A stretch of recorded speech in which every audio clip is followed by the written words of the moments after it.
Welcome to this week's episode of the Practical SQL Server HA show. My name is Arun Sarmiento, and in these uh, episodes, I talk about. Let me put in a banner real quick. I share out some of my experiences working with SQL Server high availability and disaster recovery, from the trenches of working with my consulting clients.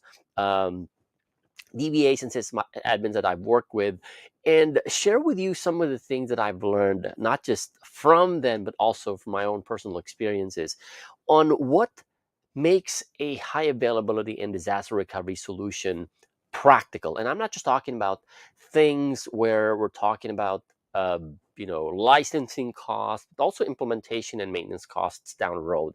And not only that, because high availability solution is complex. I usually tell my customers this is not a one-man sport. It's a team sport. And if you're out there doing this on your own, you're the only DBA in the team, you're the only sysadmin taking care of always on availability groups, man, you're doing it wrong. Because for one, if you want to support a highly available mission critical system that's available 24/7, don't tell me you're going to be available 24/7, because you still need to sleep and eat and enjoy the weekend and watch Netflix and go play with your kids. But the thing is, again, you gotta be critical about this and think, how can I, as somebody who's responsible for SQL Server high availability and disaster recovery, make it practical for me, make it practical for my team, and make it practical for the company that I work for? Because again, at the end of the day, more information, if not taken into action or actionable items, is useless. And that's why I want to make it as practical as I possibly can. This week's topic is, well, it came from one of my conversations from a client a couple of weeks back, where they're starting to move into always on availability groups. The company is growing too fast, and that in order for them to meet the demands of the business, more databases, more requirements for higher availability, minimize downtimes, they need to implement a high availability solution. However, what his biggest struggle was coming from a place where he hasn't done this before, right? So he doesn't even know where to start. He wants to implement always on availability groups or any form of high availability, but the thing is, he does not know where to start. He hasn't worked on it before. He hasn't tested it. He's read a lot of our articles and Microsoft documentation about it. But the thing is, when you're at that stage where you know you need to do it, but you don't know how to get started or you even know what to do, chances are it is going to prevent you from moving forward. And what I mean by moving forward is it will prevent you from taking advantage of opportunities that could be available to you. Like in this case, well, working as a DBA for quite some time, he knows that the company needs this. But in the case of him not having the experience, not having worked on it, he was kind of hesitant to even volunteer or even tell the company, look, we need this immediately, right? And this is something that I've recognized as well, especially when I started working on or doing my always on availability groups training program back in 2017. And as early as 2012 or 2013, when customers started adopting the technology, is that people and DBAs have been working as DBAs for years, yet they have not had this experience before. That's why I want to talk about this topic, because this is where a lot of tech professionals, DBAs, or sysadmins responsible for taking care of SQL Server are getting tripped off. It's the three things that prevents you from working with SQL Server always on availability groups. And the thing is, you may not think that these three things are preventing you from actually gaining the experience working with SQL Server always on available groups. The first thing is this. Make sure you got your pen and paper ready. Take notes. You start to recognize these three things. The first one is that you are reading the Microsoft documentation without guidance. I'll say that again. You're reading the Microsoft documentation without guidance. I mean, I still read the Microsoft documentation. In fact, I don't memorize stuff. I hate memorizing stuff. If that were the case, I would have just, you know, went on to med school or went on to law school. I don't really like memorizing stuff. And so I always refer to the Microsoft documentation. Plus, I wouldn't know what Microsoft would change in the next version or the next release, or what Microsoft would release in the next cumulative update. I don't know. So I refer to the Microsoft documentation all the time. Okay. The thing about reading the Microsoft documentation is that it can literally confuse the hell out of you to a point where you're not even sure what you're looking at. I mean, just go ahead and look for a documentation on, let's say, best practices for setting up always on availability groups. Just that. If you don't have any background, you would end up doing what most people do nowadays: go on to your favorite search engine, type keywords, and then you'll land on either a blog post, an article, or even better, a Microsoft documentation. The thing is, well, the search engine just directed you to that based on the keywords that you used. Well, at least you had an idea. But when you start reading through the Microsoft documentation, it becomes overwhelming because now they're talking about so many different things and you don't even know where to start, right? I wish I had a sample documentation that I could share. The thing is, just read any Microsoft documentation. They start off with what the documentation is all about. And again, this is not to bash the Microsoft documentation. Trust me, the documentation team are doing their best to make their documentation, their work, to be as adaptable and as easily understood as they possibly can. I got a couple of friends working for the Microsoft documentation team. But the thing is this: regardless of whether the documentation is easy to follow, easy to read, the thing is, if you don't know where to start or even what to look for, it's just like drowning in the sea of information that you don't know anything about. You don't know what to do with it. I kind of use the analogy of give a kid who knows how to read an encyclopedia. Yeah, just go give them an encyclopedia. You know how we kids were when we were young? We were too curious about things. We'd read through it. The kid can finish the entire encyclopedia. The kid can learn so much just by reading what's in the encyclopedia. The thing is, what do you expect the kid to do with that? Is he going to join, Who Wants to Be a Millionaire and start answering questions and become a millionaire after that? Or is he going to join Family Feud? Or is he going to... What do you expect the kid to do with that amount of information? And it's the same thing. When you're reading the Microsoft documentation, you are bombarded with just so much information. Oh, not to mention, by the way, are we looking at SQL Server 2022 preview? Are we looking at SQL Server 2019? Are we looking at SQL Server 2017? Are we looking at SQL Server on Linux or SQL? There's just so many. And the documentation does not have an idea of where you are in your stage of you doing your own research. The Microsoft documentation has no idea where you are coming from. It's just there to provide information.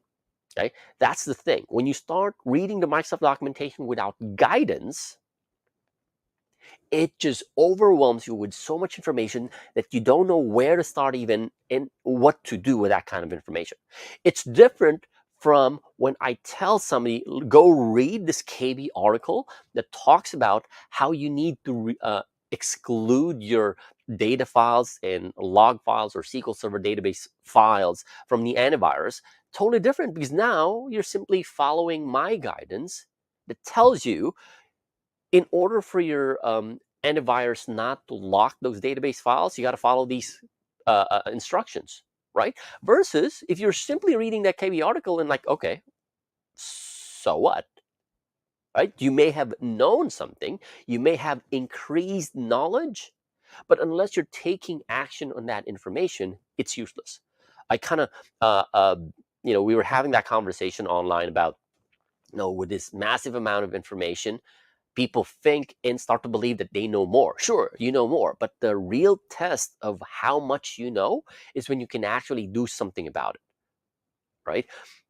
Reading the documentation is mandatory. It's necessary in order for you to become well versed in the technology. The thing is, reading the Microsoft documentation without any guidance would just lead you into utter confusion and overwhelm to a point where I've met people who have been working with SQL Server as DBAs for years and have read always on available group documentation, have read failover clustering documentation because they needed to implement their own high availability solution.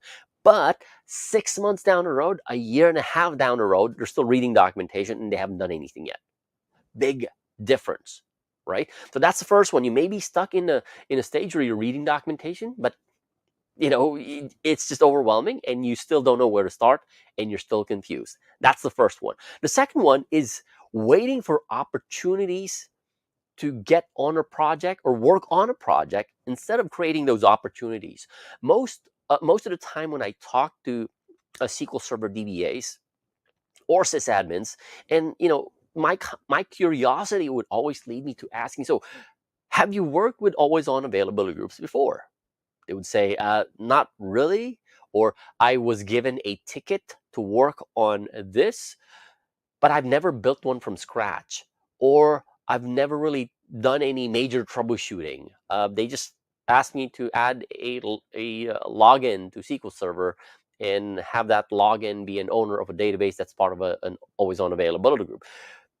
They're waiting for opportunities for them to be a part of a project that involves from start, maybe designing, implementation, deployment, eventually rolling it out in production, but they're not getting those opportunities.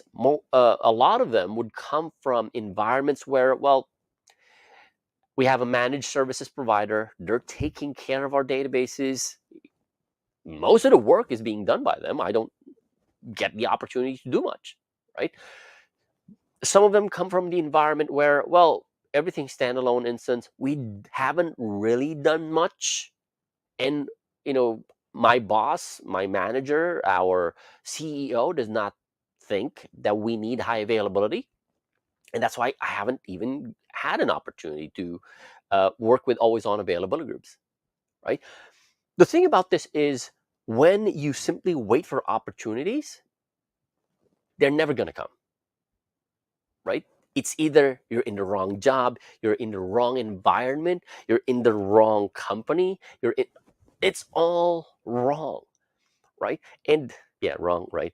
But the thing about this is you have got to be the trusted technical advisor in the company. You're not just a database administrator, a sysadmin working on a ticket. You're not just a technician doing what you are told. And I keep hearing this all the time. Well, they asked us to do this. Well, it is your responsibility as a database administrator because you are the one taking care of the database. You're responsible for care and feeding. It's just like a parent taking care of their kids. You don't just do what your kid tells you, right? If that's a 5-year-old kid, a 10-year-old kid, you don't just do what you're told to do. You guide the direction of that kid. You dictate, in the early stages, you're dictating how they need to eat, how they need to, walk properly. You are the trusted advisor as a parent. As a database administrator, that's how I see your role. And that's how I saw my role when I was working as a database administrator. I was directing, leading the path towards either modernization, right? Hey, we have an old SQL Server 2008 instance. This is no longer supported. Time for us to do an upgrade. Even if your CEO, your CIO, or your boss doesn't believe they need to do it, you know better. That's your responsibility. You got to take charge of moving towards taking care of that data platform. So if you see something, okay, 2008 is no longer supported, time for us to move to 2019. Oh, and by the way, that's an opportunity for you to learn how to do the upgrade from 2008 to 2019, right? You are creating those opportunities instead of waiting for them to happen. Like, okay, we are seeing that our databases are growing, the demand for the data has increased, and therefore we need 24/7 support. A standalone instance is not going to cut it, because what if we need to patch, and it will take an average about 20 to 30 minutes for us to install the cumulative update or a Windows update and then reboot the machine. Well, time for us to come up with a high availability solution. But the thing is, you need to drive that direction. You can't just wait for your boss, for your manager to tell you, because they got other things to worry about. Your manager needs to be worried about other things, like managing other platforms. If he's also taking care of, um, the sysadmin team, the development team, well, he can't really focus on the data platform. You, as the DBA, as the caretaker, needs to be in charge of where to take the direction of that thing. That's your baby. You got to take care of that. And so at the back of your mind, you have to be thinking ahead. Well, okay, this is running on 2008. We need to upgrade. Oh, and by the way, the data the requirement is increasing. The data demand is increasing. High availability is required. Now we got to start deciding to put this on a high availability solution, because now it's a mission critical database.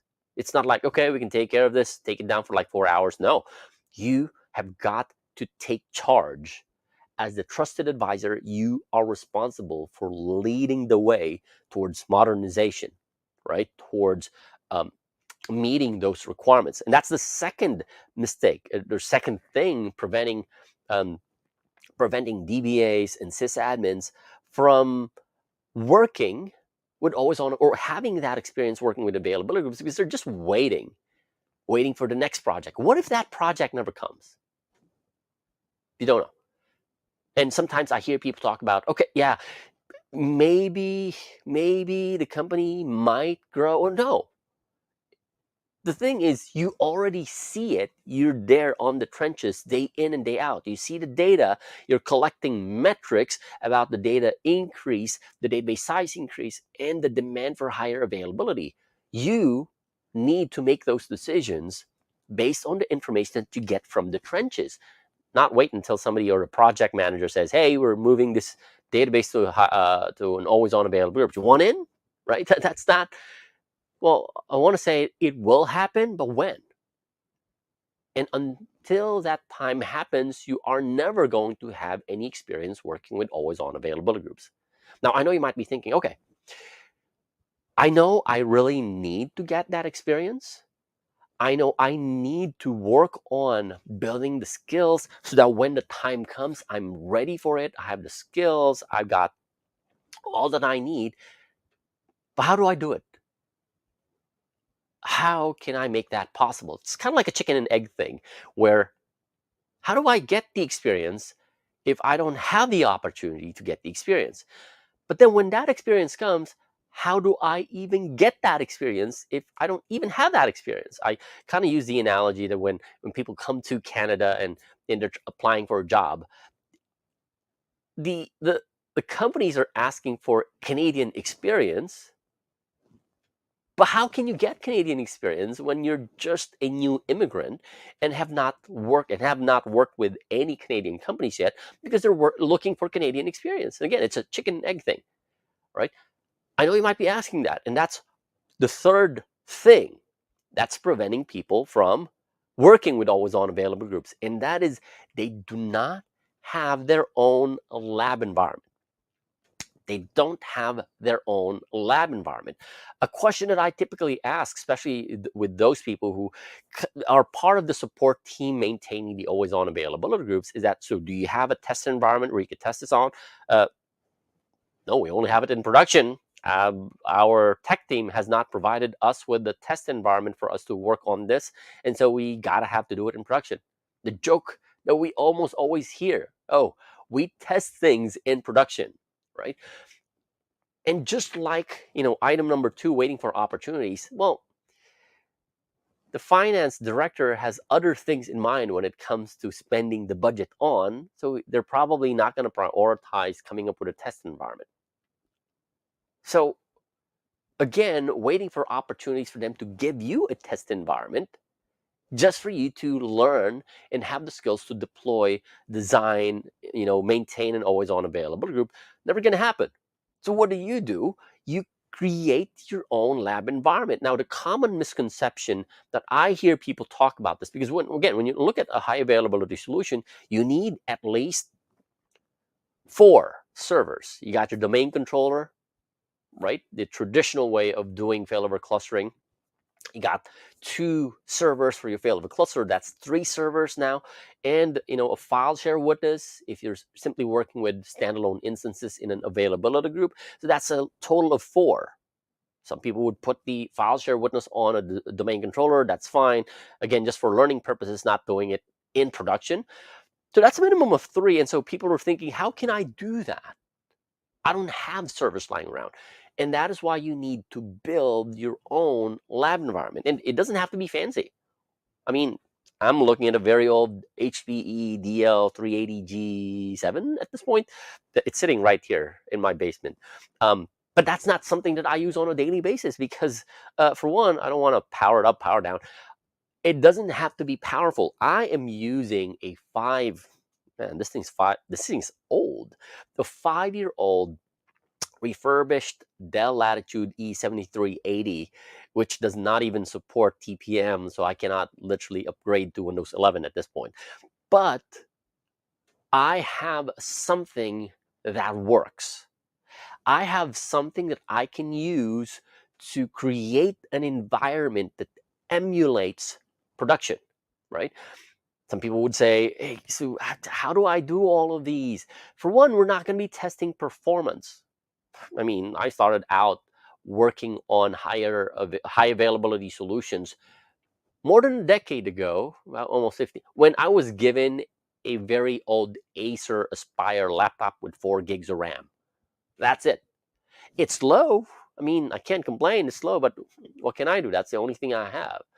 The common misconception is you gotta buy the most expensive, the faster, the latest model of the hardware that you can use in order for you to build a personal lab, or what I call the TEDS, the Tech Experts Digital Sandbox. The thing is, you don't have to. Like I said, this one's very old. In fact, I didn't even buy it new back then. It was refurbished, got it off of Amazon. There's a ton of stuff out there. The question is, are you going to have one? Because that is the only way for you to actually have the skills. Sure, you can read a bunch of documentation. You can read a ton of articles. I've written, almost more than 100 plus articles on MS SQL tips now. You can, watch YouTube videos, take a bunch of courses, but none of that matters until you take what you've learned, put it in action, and build the skill. Repeat, rinse, repeat, and that's how you build mastery. Skills can only be acquired by doing, right? They can only be acquired by doing. You want to test the new SQL Server 2022 preview? Download, install, play around with it. That's the only way for you to learn skill. Now, if you don't have a lab environment where you can start building an always-on availability group with failover clustering as its a platform, installing SQL Server, creating those databases, doing failover, you're not going to have the skill. Everything's just up here. Right? And that's why the biggest mistake that a lot of tech people makes that I can't afford a lab environment. Okay. What you cannot afford is not having one because it's preventing you from gaining that experience. I've used this very old 5-year-old laptop to build environments that emulate my clients' environment. One of the projects that I worked on 2 years ago was I had a client who had a 2 environments set up, one on premises and one on Azure, and Azure happens to be their DR. And I said, look, your bandwidth is no longer enough to take care of all of these. Why don't we switch to a distributed availability group? I built the distributed availability group on my laptop and showed them how it's done. And because they've seen it happen, their team started to work on, okay, Let's get the skills, let's build the environment, let's do a proof of concept. And just by having a lab environment that I can play around with, I've not only built the skill, but I've also mastered the skill, because now I have to do it multiple times in order for me to show it to them. I have built so much with this thing, a 4 node Kubernetes cluster. I have built emulated multi-site data centers where I have production and DR data centers, name it. But the thing is, you gotta have a lab environment. Doesn't have to be expensive. It just has to work. Again, we're not testing for performance, we're testing for functionality. And the key, again, overly emphasizing, it's not enough for you to learn and read a ton of Microsoft documentation. It's not enough for you to learn all of these. What translates to skill is you doing the work. Get your hands dirty, do the work, and do it over and over and over again until you have mastered the skill to a point where you cannot just, not only can you talk about it, you can actually show people that you can do it. There is no question about your capability if people can actually see you do it right before their very eyes. Some people ask about, hey, how do you land a job where you cannot even justify your experiences and you don't have enough on your resume? Well, just show them. They're never going to question that because you can actually do the job instead of just relying on a resume, right? So again, these are 3 things that prevent you, even if you're a senior DBA who's been working with SQL Server for years, yet have not had a chance to work with always on availability groups. These are 3 things that are preventing you from having that experience. One, simply reading the Microsoft documentation and not have the guidance. Because I can tell you from my own experience, I'm going from this topic to this topic and we'll jump all over the place. Next thing you know, I'm like, what is it am I supposed to do again? Right? Reading the Microsoft documentation without guidance is the first one.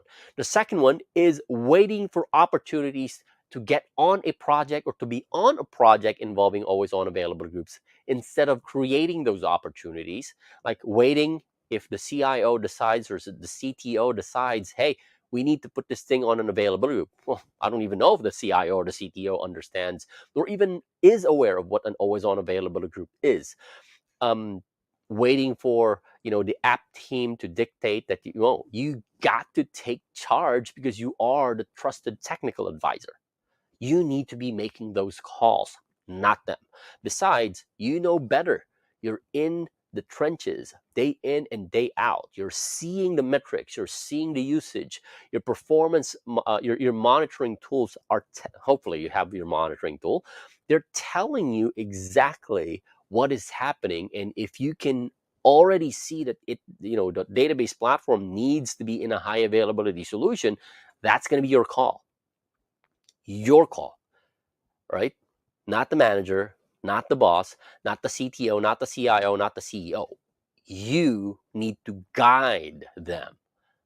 That's what you're there for. And number 3 is the mistake of not having your own lab environment, or what I call the TEDS, the Tech Experts Digital Sandbox. And again, this is key because most people are stuck waiting for those opportunities. Most people are stuck and confused with reading all of the Microsoft documentation and not knowing how to start, not knowing how to move forward or what to even do. And a lot of people are stuck thinking, okay, there's no opportunity.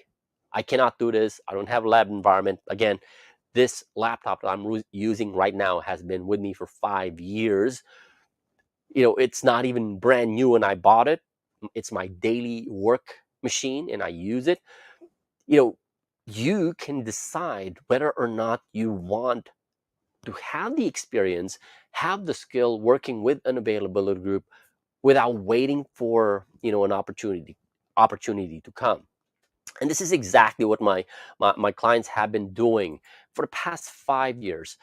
If you're in that situation where you need the guidance, because again, reading the Microsoft documentation is just confusing. If you need the step-by-step guidance on what to do in step 1, step 2, step 3, from start to finish, then I can help you with that. Use the link on the screen, schedule a strategy call. And in that 45 minutes, we're going to look at, so where exactly are you in your stage in your career? Are you just learning? Are you just exploring? Or this is going to be part of what you need to do day in and day out, right? We're going to look at what's working, what's not working, and come up with a step-by-step strategy on how to get you closer to your goal. Use that link on the screen, schedule a strategy session, and let's talk.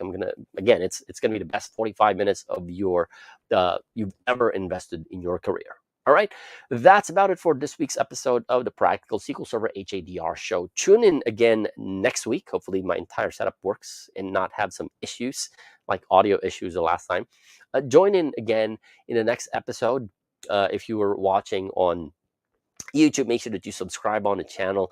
On Twitter, I don't know how Twitter sends out, or how StreamYard sends out notifications, but on LinkedIn, it's there. It appears as an event. Make sure that you get yourself aware that when these announcements come out, you're ready for them, right? I'll see you in the next episode. Enjoy the rest of your weekend, and hopefully you're not going to be working over the weekend or be on call and not be able to enjoy the weekend. Goodbye.